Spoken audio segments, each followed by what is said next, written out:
आज की इस वीडियो में एक नया टॉपिक कवर करने वाले हैं, जिस टॉपिक का नाम है हड़प्पा सभ्यता।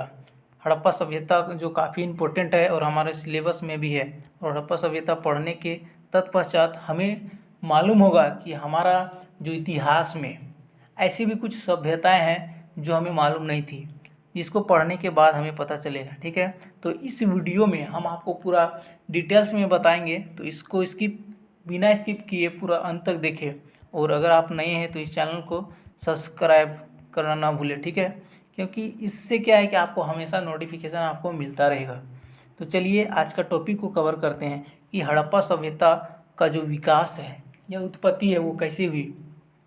सबसे पहले यहाँ पर हम देखते हैं कि पाषाण युग की समाप्ति के बाद जो हमारा पाषाण युग है, जो स्टोन एज है, जब उसका द एंड होता है तब हमारा धातुओं के प्रयोग का युग प्रारंभ होता है। ठीक है, जब हमारा पाषाण युग खत्म होता है तब हमारा क्या स्टार्ट होता है, तो धातुओं का युग स्टार्ट होता है। ठीक है, और जब धातुओं का युग प्रारंभ होता है तो उसमें मनुष्य जो है सबसे पहले तांबे का प्रयोग किया। किस धातु का उपयोग किया, तो तांबे का। फिर क्या है, तो कांसे का उपयोग किया। और ऐसे करते करते लास्ट में उन्होंने लोहा का भी प्रयोग किया। किंतु पाषाण उपकरणों का उपयोग पूर्णतया बंद नहीं हुआ था। यहाँ समझने योग्य बातें हैं कि मनुष्य सबसे शुरू तांबे का प्रयोग किया, फिर कांसे का किया, उसके बाद करते करते लोहा का किया।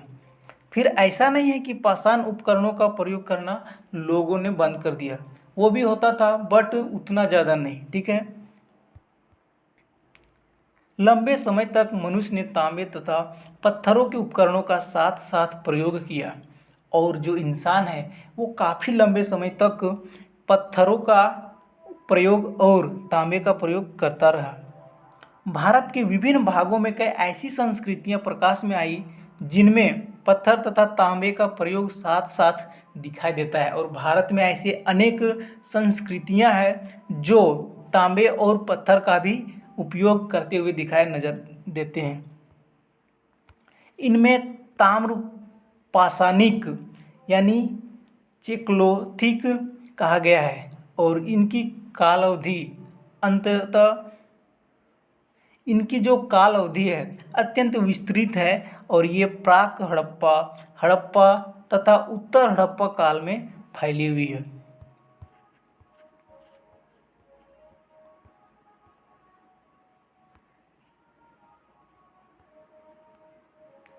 सिंधु और उसकी सहायक नदियों के उपजाऊ मैदान में भारत की कांस्य काल की प्राचीन सभ्यता का उदय हुआ था। जो सिंधु के सहायक जो नदियां हैं उनके उपजाऊ मैदान में भारत की कांस्य काल की प्राचीन सभ्यता का उद्भव हुआ यानी उदय हुआ, जिसको सामान्यतः सिंधु सभ्यता यानी इंडस सिविलाइजेशन कहा जाता है।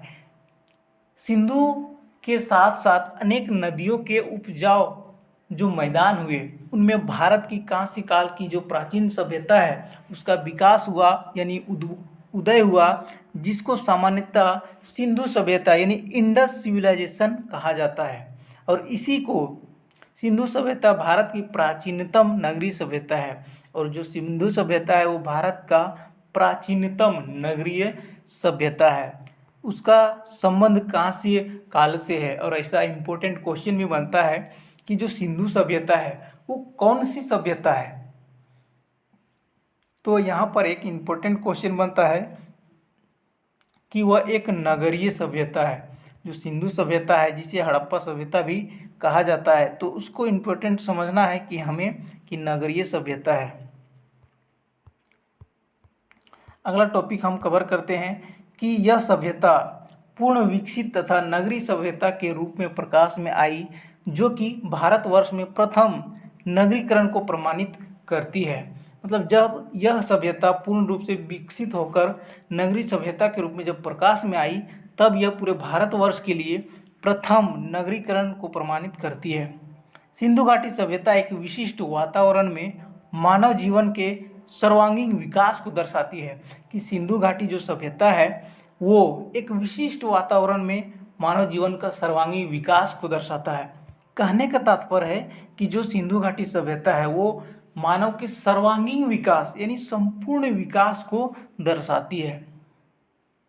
भारत प्रारंभ से ही अनेक साधनों में उन्नति कर ली और वह साधनों से अनजान नहीं था। भारत जो है वो अनेक साधनों से परिपूर्ण है और ऐसा नहीं कि कोई भी वस्तु से वो अनजान था। और इसीलिए भारत को हम शुरू से ही बालक के रूप में नहीं अपितु एक प्रौढ़ के रूप में देख सकते हैं। यानी क्या, तो जो भारत है उसको हम एक बाल्यावस्था के रूप में नहीं बल्कि एक नौजवान प्रौढ़ के रूप में देख सकते हैं। कहने का भाव यह है कि भारत में गौरवशाली इतिहास में हम भारत की हड़प्पा सभ्यता से ही इनका विकास के रूप में देख सकते हैं कि जो भारत का इतिहास में हड़प्पा सभ्यता जो है उसका विकास काफ़ी विकसित रूप से हम देख सकते हैं और न केवल सुंदर वस्तु की रचना की है बल्कि आज की सभ्यता में उपयोगी और विशेष चिन्ह अच्छे हड़प्पा सभ्यता की मूलभूत विशेषताएं हैं। मतलब जो हड़प्पा सभ्यता है उसमें काफ़ी इम्पोर्टेंट इंस्ट्रूमेंट है, विशेष चिन्ह है जो हमें काफ़ी विशेषताओं को विस्तार पूर्वक जानने के लिए देता है। हड़प्पा सभ्यता की खोज। अब बात कर लेते हैं कि हड़प्पा सभ्यता का खोज, discovery of Harappan civilisation. Harappa सभ्यता की खोज के पीछे आखिर क्या कारण है, कैसे उसकी खोज हुई, कौन उसका खोज किया, कितने वर्ष में उसका खोज का परिपूर्ण ढांचा तैयार हुआ, वो बात करते हैं।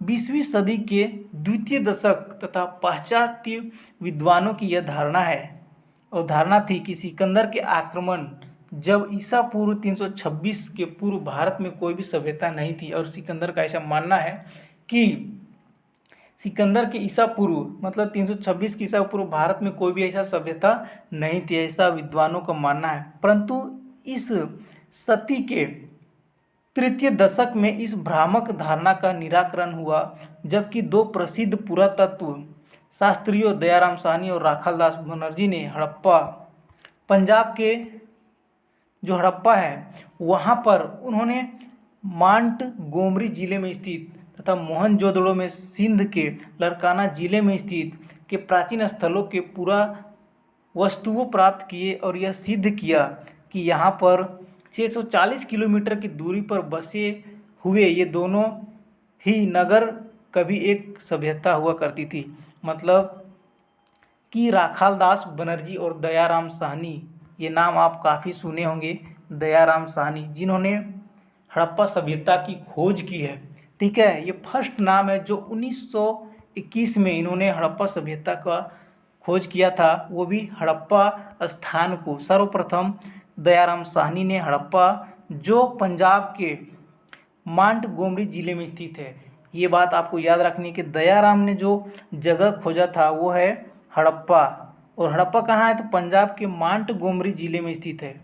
यहाँ पर इम्पोर्टेंट बात ये याद रखना है कि दयाराम साहनी जो जगह का खोज किया था वो हड़प्पा है और हड़प्पा कहाँ है तो पंजाब के मांट गोमरी जिले में स्थित है। ठीक है, अब यहाँ दूसरा है राखालदास बनर्जी जिन्होंने मोहनजोदड़ो को खोजा था और वो कहाँ पर है तो सिंध के लरकाना जिले में स्थित है।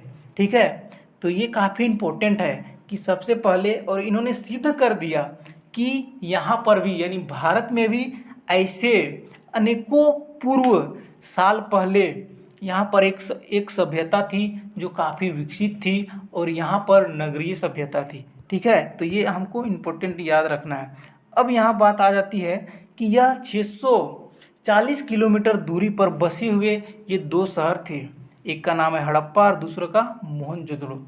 और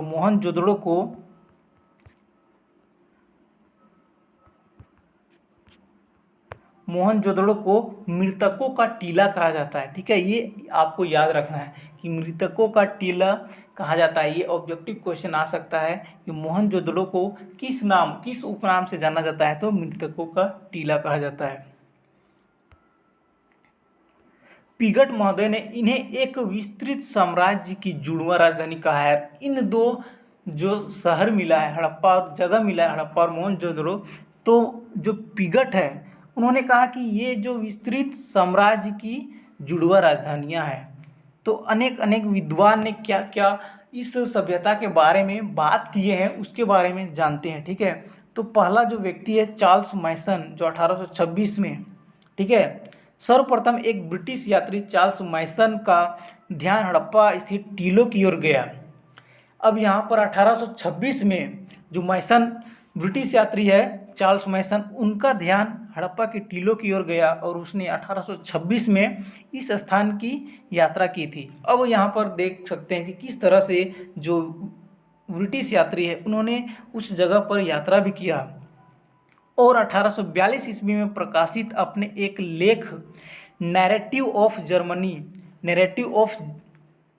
जर्मनी, सॉरी यहाँ पर मिस्टेक है, जर्नी होगा लेकिन जर्मनी लिखा गया है, टाइपिंग मिस्टेक है। जर्नी, नैरेटिव ऑफ जर्नी में इस बात का उल्लेख किया है कि उसका जो अंदाज़ा था ये टीले किसी पुराने राजमहल के अवशेष हैं और जब वह हड़प्पा जगह पर गया था और वहाँ पर उन्होंने यात्रा की तब उनको ऐसा आभास हुआ था उस समय कि यहाँ पर पुराने राजमहल के कुछ अवशेष है। ठीक है, तो इस समय 1826 में ही उसको आभास हुआ था। और नेक्स्ट व्यक्ति है अलेक्जेंडर बर्न्स जो 1831 में गए थे। ठीक है, सन 1831 ईस्वी में जब कर्नल अलेक्जेंडर बर्न्स पंजाब के महाराजा रंजीत सिंह से मिलने जा रहे थे, मतलब जो पंजाब के उस समय राजा थे रंजीत सिंह, जब मिलने जा रहे थे तब उसकी नज़र हड़प्पा स्थित टीले पर पड़ी थी और उसका अनुमान था कि ये टीले किसी पुराने किले के अवशेष है। ठीक है, तो ये देख सकते हैं कि हड़प्पा से किस प्रकार कनेक्ट हो रहा है वो हम समझना है कि कैसे उसका विकास हुआ, कैसे उसका उत्पत्ति हुआ और उसका खोज किस कारणों से हुआ। ठीक है, तो जो अलेक्जेंडर बर्न्स है वो 1831 में जब पंजाब के महाराजा रंजीत सिंह से मिलने गए थे तो वहाँ उसकी नज़र हड़प्पा स्थित टीले पर पड़ी थी। ठीक है, और उन्होंने यह भी अनुमान लगाया कि यह जो टीला है ये काफ़ी पुराने किले का अवशेष है। अगला है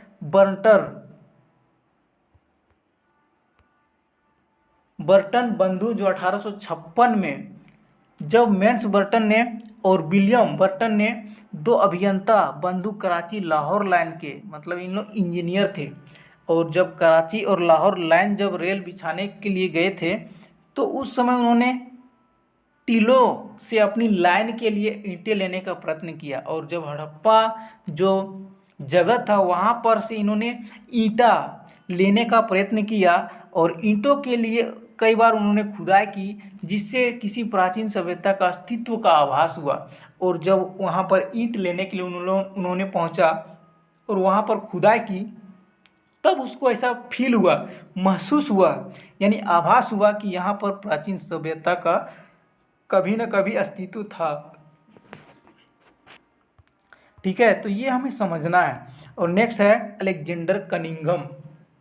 इन्होंने 1853, 1856, 1857 में भी रिसर्च किया और अलेक्जेंडर कनिंघम ने जब हड़प्पा की यात्रा की और वहाँ के अनेक टीलों के गर्भ में किसी प्राचीन सभ्यता के दबे होने की संभावना व्यक्त की तब उन्होंने वहाँ पर की जो रहस्य है वो लोगों को बताया।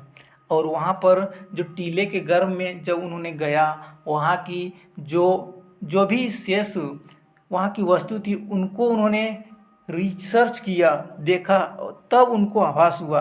उन्हें स्थानीय निवासियों ने बताया कि यह टीला हजारों वर्ष पुराना है और शासक के अत्याचारों से नगर नष्ट हो गया। और उनको वहाँ के निवासियों के माध्यम से उसे पता चला कि यहाँ पर एक सभ्यता थी और यहाँ पर निवास करते थे, लेकिन कुछ राजाओं के अत्याचार की वजह से यह यहाँ जो भी नगर था वो नष्ट हो चुका है। टीला हजारों वर्ष पुराना है और शासक के अत्याचार से नगर नष्ट हो गया। सन 1857 में कनिंघम ने पुरातात्विक सर्वेक्षण यानी आर्कोलॉजिकल सर्वेयर की हैसियत से हड़प्पा के बसाव यानी सेटलमेंट ऑफ हड़प्पा पर एक रिपोर्ट भारत सरकार को सौंपी और उनका अनुमान था कि यहाँ महात्मा बुद्ध के ज़माने में इंडो बैक्ट्रियन शासकों की ज़माने की कोई बस्ती थी। मतलब उन्होंने भारत सरकार को एक रिपोर्ट लिखा और उसमें कहा कि यहाँ पर उसके अनुसार महात्मा बुद्ध के ज़माने में इंडो बैक्ट्रियन शासकों का ज़माना मतलब हुआ करती थी, वहाँ पर बस्ती थी, ऐसा उन्होंने जिक्र किया है।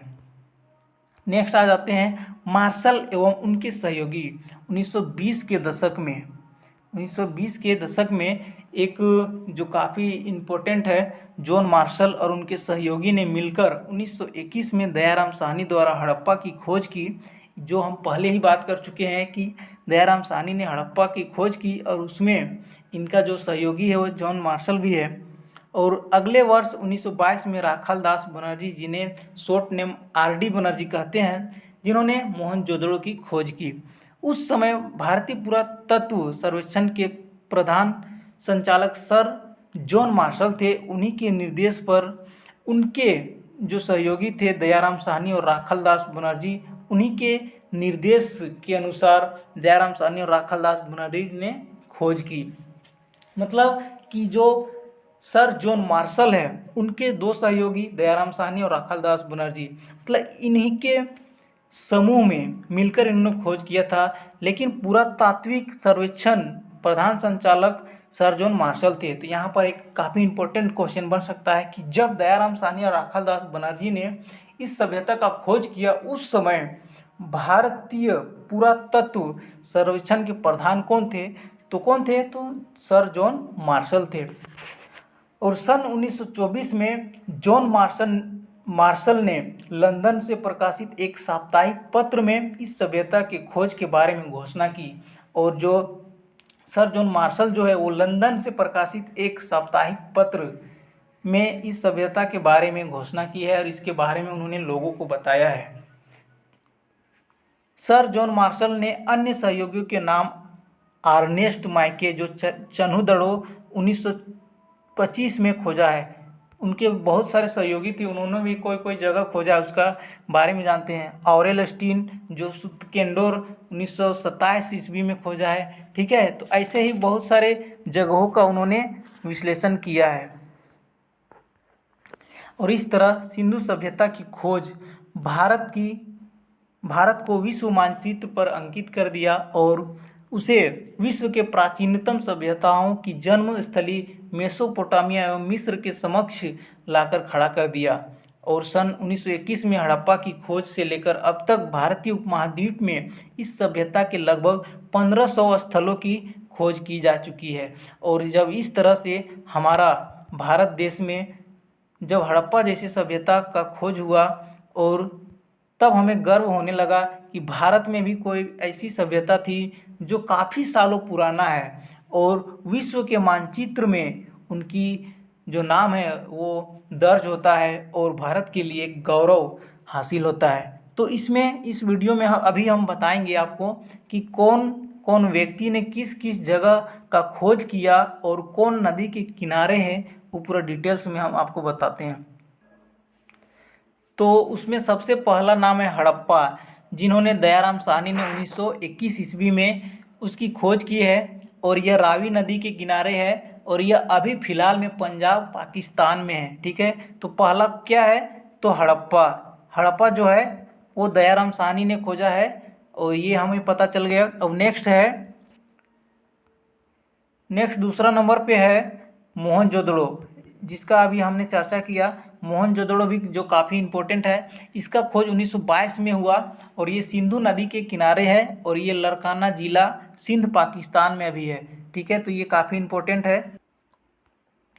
और तीसरे स्थान पर है सुतकेंडोर, मतलब सुतकांगेडोर, जो RL स्टाइन के द्वारा 1927 में इसका खोज किया था, 1927 में। और ये दास्क नदी के किनारे है जो अभी बलूचिस्तान में है। ठीक है, और नेक्स्ट है चौथा है चान्हूदड़ो, जो काफ़ी इम्पोर्टेंट है। चान्हूदड़ो ये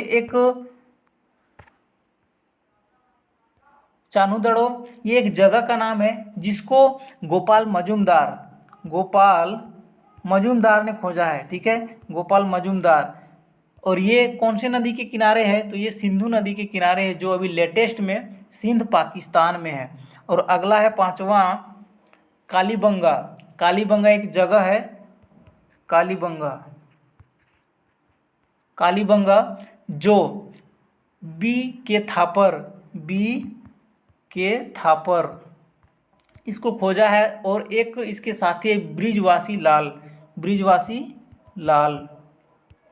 ब्रिजवासी लाल ने दोनों मिलकर ने साथ में इसका खोजे हैं, ठीक है। और ये घर्घर नदी के किनारे है और अभी फिलहाल में ये राजस्थान में है, ठीक है। तो ये हमको इम्पोर्टेंट याद रखना है। छठा में है कोट दीजी। कोट दीजी, कोट दीजी ये हड़प्पा के स्थल का नाम है जिनको खोजा गया है, और ये किन किन व्यक्तियों ने खोजा उसका नाम हम आपको बता रहे हैं। कोट दीजी जो फजल अहमद 1953 में, फजल अहमद ने 1953 में इसको खोजा है, और यह सिंधु नदी के किनारे है जो अभी फिलहाल खैरपुर सिंध पाकिस्तान में है, ठीक है। तो ये हमको याद रखना है लेटेस्ट में और पुराने, ठीक है। नेक्स्ट है 7 नंबर पर रंगपुर। रंगपुर जिसको रंगनाथ राव ने खोजा है, और इसका ईयर है 1953 से 54, 1953-54 में इसका खोज हुआ है, ठीक है। और यह अभी मादर नदी के किनारे काठियावाड़ गुजरात में है। तो रंगपुर रंगनाथ राव के द्वारा खोजा गया और ईयर है 1953 से 54, और यह अभी कहाँ पर है तो खैरपुर सिंध काठियावाड़ में है, गुजरात में। अगला है 8वां रोपड़ यह जगह है रोपड़, जो यज्ञदत्त शर्मा के द्वारा खोजा गया है, ठीक है। यज्ञदत्त शर्मा, और इसका ईयर है 1953-56, जो सतलज नदी के किनारे है, और इसका फिलहाल अभी रोपड़ पंजाब में है। अगला है 9वां लोथल ये भी जगह है। इसका जो खोज करता है वो रंगनाथ राव, और यह 1957 से 58 जो है इसका ईयर था, और यह भोगवा नदी के किनारे है जो अहमदाबाद गुजरात में अभी है। और नेक्स्ट है 10वां नंबर पर यह है आलमगीरपुर, जो यज्ञदत्त शर्मा के द्वारा 1958 में हिंडन नदी में के किनारे, यह मेरठ उत्तर प्रदेश में है। जो आलमगीरपुर है यह यज्ञदत्त शर्मा के द्वारा खोजा गया है, ठीक है। फिर नेक्स्ट है 11 नंबर पर है बनवाली जो RS विस्ट 1974 रंगोई नदी के किनारे हिसार हरियाणा में है। और सबसे लास्ट में जो खोजा गया है, जो कह सकते हैं अंतिम में, जो 12वां नंबर पर धोलावीरा जो 1991 में RS विस्ट 1991 में खोजा है, जो कच्छ गुजरात में है। तो इस अभी हमने बात की कि कौन कौन से जगह है और कौन कौन से उत्खननकर्ता जिन्होंने खोजा है और वो कौन से ईयर में खोजा, उसके बारे में हमने डिफाइन की। अब अगला बात करते हैं कि जो हड़प्पा सभ्यता का नामकरण है वो किस प्रकार से हुआ, ठीक है। हड़प्पा एवं मोहनजोदड़ो के अन्वेषण और उत्खनन के बाद आज तक हजारों की संख्या में पुरा स्थलों की खोज की जा चुकी है, जिनमें हड़प्पा संस्कृति के साक्ष्य मिले हैं, ठीक है। अब आ जाते हैं कि हड़प्पा सभ्यता का जो नामकरण है, ठीक है, वो किस प्रकार से हुआ। हड़प्पा सभ्यता का नामकरण, ठीक है, इस सभ्यता के लिए साधारणतः 3 नामों का प्रयोग मिलता है। पहला है सिंधु सभ्यता, दूसरा है सिंधु घाटी सभ्यता, और तीसरा है हड़प्पा सभ्यता या सिंधु सरस्वती सभ्यता। इसमें तीसरा नाम है सिंधु सरस्वती सभ्यता, क्योंकि सरस्वती नदी के किनारे ही सारा जगह मिला है, और सिंधु नदी के किनारे, इसीलिए इस मतलब सभ्यता का नाम है सिंधु सरस्वती सभ्यता। लेकिन ये नाम बहुत इम्पोर्टेंट नहीं है, क्योंकि लोगों के दिलो दिमाग में, मतलब लोगों के मुंह में याद नहीं हो पाता है, या इस जो सेंटेंस है वो ज़्यादा प्रख्यात नहीं है, इसीलिए इसका नाम नहीं लिया जाता है, ठीक है। लेकिन हड़प्पा सभ्यता और सिंधु घाटी सभ्यता और सिंधु सभ्यता, ये तीनों का नाम जो है वो काफ़ी फेमस है, और इसीलिए इसका जो नाम है वो प्रचलित है। इसीलिए तो इंडस वैली सिविलाइजेशन यानी सिंधु घाटी सभ्यता का जो नाम है वो काफ़ी प्रचलित है। तो अब बात करते हैं कि सिंधु घाटी सभ्यता या सिंधु सभ्यता, इंडस सिविलाइजेशन या इंडस वैली सिविलाइजेशन। तो शुरू में 1921 में जब पश्चिमी पंजाब में हड़प्पा स्थल पर इस सभ्यता का पता चला, और अगले ही वर्ष यानी 1922 में एक अन्य स्थान जो महत्वपूर्ण पुरा स्थल मोहनजोदड़ो को खोजा गया, तब यह माना जाने लगा कि इस सभ्यता का अनिवार्यता सिंधु नदी के घाटी तक सीमित है। मतलब जब हड़प्पा सभ्यता की बात हम कर रहे हैं तो सबसे पहले जो हड़प्पा क्षेत्र मिला 1921 में, उसके बाद दूसरा स्थान मिला मोहनजोदड़ो 1922 में। तब ऐसा महसूस लोगों को होने लगा कि यह जो सभ्यता है यह सिंधु नदी की घाटी तक सीमित है। लेकिन उस समय तक यह कंफर्म नहीं था, लेकिन क्योंकि उस समय तक सिंधु नदी घाटी के अलावा अन्य क्षेत्रों में पूरा स्थल प्राप्त नहीं हुए थे और इसीलिए उसका नाम सिंधु घाटी सभ्यता था।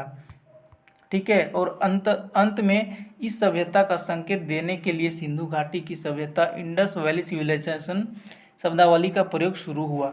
मतलब जो भी शहर मिले वो सिंधु नदी के किनारे ही शहर मिले। ठीक है। और इसीलिए इस संकेत को मानकर कि सिंधु घाटी सभ्यता यानी इंडस वैली सिविलाइजेशन शब्दावली का प्रयोग शुरू किया गया।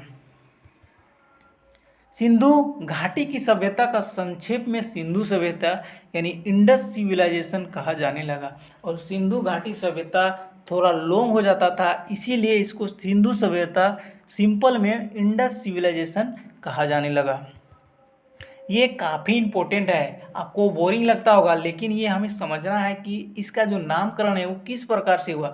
अगर हमारा इतिहास काफ़ी बेसिक से मजबूत होगा तो हमें पढ़ने में कोई दिक्कत नहीं होगा। इसका कन्फ्यूजन आपको दूर कर लेना है कि आखिर सिंधु घाटी सभ्यता नाम ही क्यों पड़ा। ठीक है। तो इसके पीछे रीजन है। ठीक है। उसके पीछे कैलकुलेशन है, तो इसको हमको याद रखना है। और इस सभ्यता को सिंधु सभ्यता की संज्ञा दी जाने लगी। और इस सभ्यता का जो सिंधु सभ्यता का जो नाम है वो सर्वप्रथम किसने रखा, तो सर जॉन मार्शल ने दी। और प्राचीनता की दृष्टि से इस सभ्यता का सर्वाधिक जो प्राचीन नाम है वो सिंधु सभ्यता है।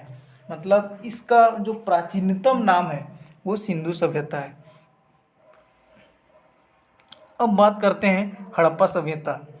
हड़प्पा सभ्यता बाद के वर्षों में जब अनुसंधान से यह प्रमाणित हुआ कि यह सभ्यता सिंधु घाटी तक ही सीमित नहीं बल्कि उसकी सीमाओं के आर पार दूर दूर तक फैली हुई है, तब इस सभ्यता को सही भौगोलिक विस्तार का संकेत देने के लिए उक्त शब्दावली अपर्याप्त सिद्ध हुई।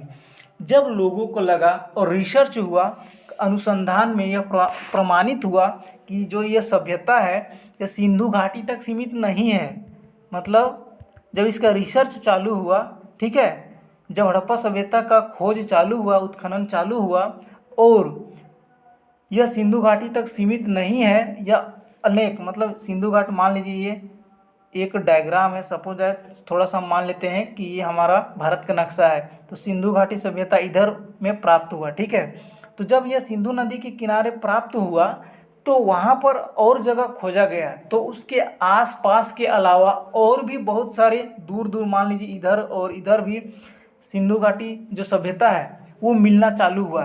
तब क्या है कि जो ये शब्द मतलब सिद्ध हुआ था कि सिंधु घाटी सभ्यता वहाँ पर मिला, तो उसी को नाम ना देकर हुए अपर्याप्त सिद्ध हुआ। ठीक है। तब इसका नाम क्या है, हड़प्पा सभ्यता नामकरण किया गया और इस समय हड़प्पा सभ्यता नाम दिया गया। सिंधु घाटी को हटाकर हड़प्पा सभ्यता नाम दिया गया। और इसके लिए पुरातत्व विज्ञान की एक परिपाटी यानी परंपरा के आधार पर बनाया गया। ठीक है। तो यहाँ पर नाम किस प्रकार से चेंज होता है वो आपको समझना है। पुरातत्व विज्ञान में यह परिपाटी है कि सभ्यता संस्कृति का नामकरण उसके सर्वप्रथम ज्ञात स्थल के नाम पर किया जाता है और इस सभ्यता का सर्वप्रथम ज्ञात स्थल हड़प्पा था। और जब सिंधु घाटी सभ्यता जब नाम रखा गया, क्योंकि उस समय वहाँ के एरिया के अनुसार वहाँ पर स्थल प्राप्त होते थे। ठीक है। सिंधु नदी के किनारे। लेकिन क्या है, तो हड़प्पा सभ्यता जो नाम है वो क्यों पड़ा, क्योंकि दूर दूर स्थानों पर भी पुरातत्व स्थल मिलने लगे और यह स्थल जब मिलने लगे तब क्या है, तो इसका जो पुराना सबसे पुराना जगह जो मिला हड़प्पा मिला था, तो इसीलिए उसका नाम फिर हड़प्पा सभ्यता हो गया। ठीक है। और परंपरा की दृष्टि से इस सभ्यता का सर्वाधिक उपयुक्त नाम हड़प्पा सभ्यता रखा गया। अब आ जाते हैं कि सिंधु सभ्यता, सिंधु सरस्वती सभ्यता। ठीक है। सिंधु सरस्वती सभ्यता इंडस सरस्वती सिविलाइजेशन। चूँकि हड़प्पा सभ्यता का विस्तार सिंधु घाटी क्षेत्र तक सीमित नहीं थी बल्कि उसके परे भी है, और इसीलिए कुछ विद्वानों ने इसे सिंधु सरस्वती सभ्यता की संज्ञा भी दी। अभी तक भारतीय उपमहाद्वीप में इस सभ्यता में जितने भी स्थल खोजे जा चुके हैं उनमें से 80% स्थल जो है वो सरस्वती नदी के किनारे हैं। ठीक है, 80% स्थल सरस्वती नदी के किनारे। ये काफ़ी इम्पोर्टेंट है कि सपोज दैट कि क्वेश्चन पूछ सकता है कि जो जितने भी स्थल मिले हैं हड़प्पा सभ्यता में, वो सबसे ज़्यादा स्थल कौन से नदी के किनारे मिले हैं, तो वो स्थल सरस्वती नदी के किनारे, और 17% सरस्वती और सिंधु नदी को छोड़ अन्य नदियों के किनारे मिली है, और 3% सिंधु नदी के किनारे पाए गए हैं जगह। और भौगोलिक दृष्टि से सर्वाधिक उपयुक्त नाम सिंधु सरस्वती सभ्यता है। मतलब जो भौगोलिक दृष्टि से अगर देखें भारत की, ठीक है, तो उसमें इसका नाम सिंधु सरस्वती सभ्यता है। हालांकि यह नाम लोगों की जुबान पर उतना नहीं चढ़ पाया, और जिनके कारण इन दोनों नाम जो है वो पुराने नाम हैं। ठीक है, सिंधु सभ्यता के विकास और जो हम अभी बात कर रहे थे कि उत्पत्ति और उसका उद्भव कैसे हुआ, तो उसके बारे में चर्चा करेंगे। ये टॉपिक जो है वो काफ़ी लंबा है, ठीक है, और ये वीडियो भी लंबा हो रहा है, तो इसमें हमें पढ़ना है कि सिंधु सभ्यता का जो विकास है वो कैसे हुआ, तो उसके बारे में ये टॉपिक काफ़ी लंबा है। तो इसको पूरा आपको अगर देखने का मन है तो पूरा देखिए, क्योंकि ये टॉपिक कवर करना हमारे लिए काफ़ी इम्पोर्टेंट है, क्योंकि बार बार वीडियो बनाना उतना संभव नहीं है। ठीक है, इसीलिए हम इसको एक वीडियो में ही कवर कर लेते हैं। सिंधु सभ्यता का उदय सिंधु नदी और उसकी सहायक नदियों की घाटियों से हुआ है। यानी सिंधु सभ्यता का विकास उसकी सहायक नदी और सिंधु नदी के घाटियों से हुआ है, और यह सभ्यता पूर्ण विकसित नगरीय सभ्यता के रूप में प्रकाश में आई है। और ये जो सिंधु सभ्यता है इसका जो विकास हुआ है वो नगरीय सभ्यता के रूप में प्रकाश में आई है। आश्चर्य एवं खेद का विषय है कि इतनी विस्तृत सभ्यता होने के बावजूद भी सभ्यता का उद्भव और विकास के संबंध में कोई विद्वानों में भारी मतभेद है। मतलब इतना विकसित सभ्यता थी, इतना प्रचलित सभ्यता थी, फिर भी विद्वानों में काफ़ी मतभेद है, क्योंकि इसका ठोस प्रमाण नहीं मिला है। अभी तक खोजों के इस प्रश्न पर कोई भी प्रकाश नहीं पड़ सका है, कारण कि इस सभ्यता के अवशेष जहाँ कहीं भी मिले हैं वो अपनी पूर्ण विकसित अवस्था में ही मिले हैं। मतलब जो भी चीज़ मिला है वो पूर्ण विकसित अवस्था में मिला है।